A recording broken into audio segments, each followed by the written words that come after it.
this is Kaio. Today I'm going to be teaching you hand ups, and this tutorial is from spin control. So hand ups are great because they give you a basic control for more advanced moves like air flares, air flare variations, or even tricks and blow ups like elbow hops, for example. The main difficulty about this move is learning how to pull your knees towards the chest. Many people think about pushing the legs away, but they don't think about pulling them back. The two main requirements for the move are the handstand and basic air freezes. A bonus move that should be helpful is the elbow freeze. Okay, let's get into the instruction to get the move. So first step, how to start, basic air freeze. By basic air freeze, I mean just going up to one air freeze. With your legs, you don't do anything special, you just keep them straight and wide, like this. How to enter the position, as I did now, it's kind of like a cartwheel. You start kind of like a cartwheel like this, but you don't need the opposite hand, you can just relax. Same leg and same arm, so don't do something like this. I think it's pretty awkward, so I do it on my left, and I start with the left leg forward. Many people used to start in a handstand, and I like this, and then they switch. But in my opinion, you don't have a good alignment if you start the hand-ups or air freezes in this way. So I think it's better to start just like a cartwheel. If you don't feel comfortable, just do some pushes, very small, like this, and then get higher with time until you reach a full air freeze. So why not starting in a handstand? Because handstand is very vertical and the chest is like straight like this. But if you start like a cartwheel, it's easier to open your chest a little bit more towards the ceiling. You don't need to fully open like this towards the ceiling. If you can do it and if you're very flexible, you can do it, but it's gonna be way harder.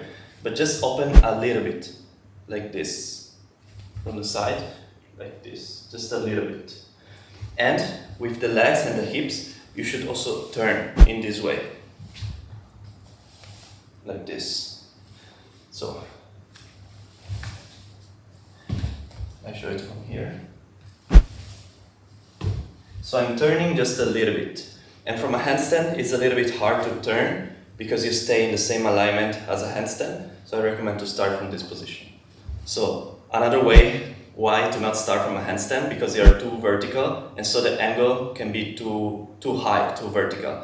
But if you start from this way, the angle should be around 45 degrees or a little bit higher. So from a handstand, maybe like this is too high, but from here, it's easier to be lower with the hips. So when you do air freezes, with the opposite hand you can touch your foot, touch your leg, grab your ankle, you can do whatever actually. Just don't let it relax or free like in an awkward position. Maybe grab or touch something. But when you will do regular hand-ups, the hand can be a little bit more free and you don't need to think about it so much. It should come spontaneously. A very small difference between air freezes and hand-ups. When you do air freezes, you can look wherever. You can look, if you have a mirror, you can look at yourself in the mirror or you can look away. But when you do hand-ups, I would recommend to look at the floor, because hand-ups are going to require a little bit of balance. It's not like just entering the position and then exit the position, but you have to hold a little bit.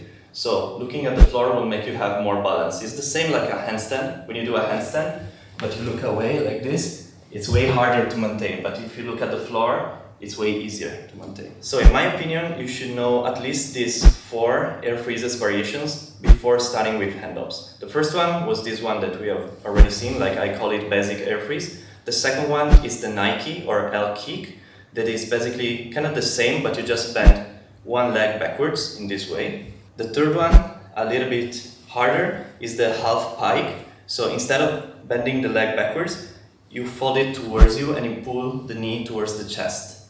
And this helps a little more for the hand-ups because you need to pull your legs towards you, which is the key of doing hand-ups.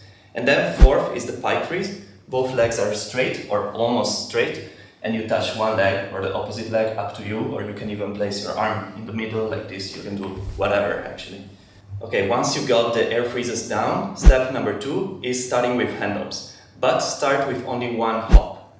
Don't rush, don't try to do many, just start with one. The basic position for one hand-up is similar to the pike freeze, but this time it's going to be a little bit easier because both legs are bent. You don't need to keep them straight. So fold both knees towards the chest and really pull hard towards you. This is the basic position. You should already be able to do it if you got the pike freeze down, because the pike freeze is a little bit harder than that. How to do one hop? From here, when your knees are close to the chest, just push them and then pull them back. Very important, pull them back. Don't just push. Many people just push and they stay with the legs like this. So something like this. Or maybe they push away. But really try to push and pull.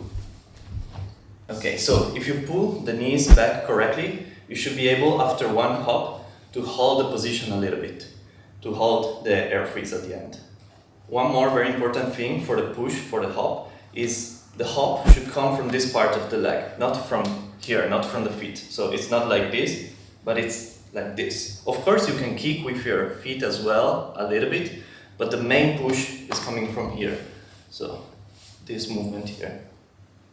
And it doesn't need to be big, so you don't have to do like a big push like this, but it can be quite small, kind of like this. You don't need to move the legs a lot.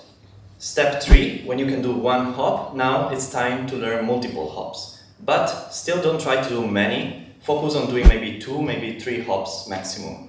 And focus on the form, on the quality. So how to do it? Basically it's always the same, you just keep repeating the same step. So once you land after the first hop, you just try to do one more. And also here, in the second hop, focus on pulling your knees back. Don't focus just on pushing. So I'm gonna do 2 hops. And I recommend to, if you can do 1, practice 2. If you can do 2, practice 3. Don't go from 1 to 4 to 5 and try to do as many as possible. So really practice gradually and focus on the form. A very important thing is to maintain the rhythm of your legs and the same speed in all hops. So don't rush. If you want to try multiple hops, you don't have to rush and try to do many. So this is what I see frequently from people. Something like this. Maybe I exaggerate a little bit. But try to do one hop. Then when you feel like you landed one hop, try to do one more. So one at a time with the same tempo. It can be quite slow. You don't need to rush.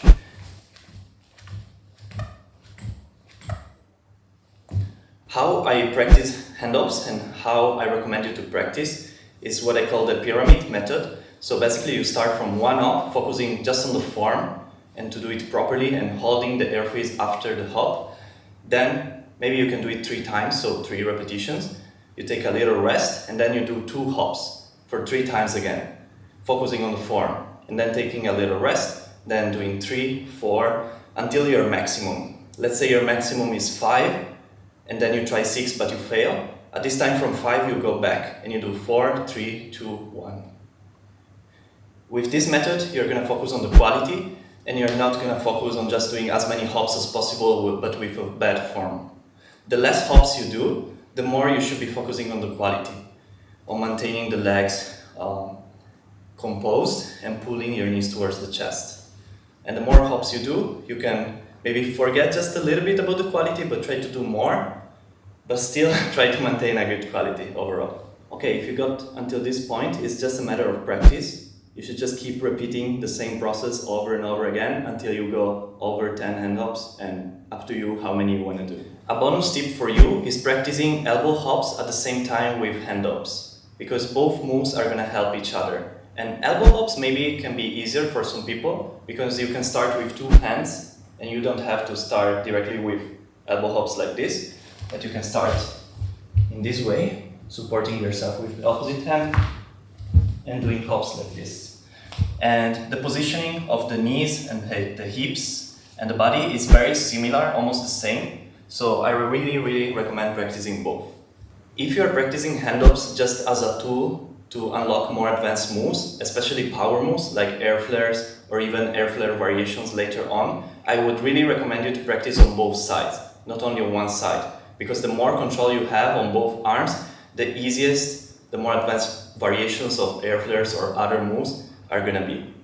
If you practice on both sides at the same time. So don't learn hand-ups on the left, for example, first and then on the right, but practice together on both sides. Okay, that's it. I hope this tutorial was useful for you. Shout out to Spin Control. And make sure to follow me on my socials on Kaio Falcrow, Instagram, YouTube, anywhere.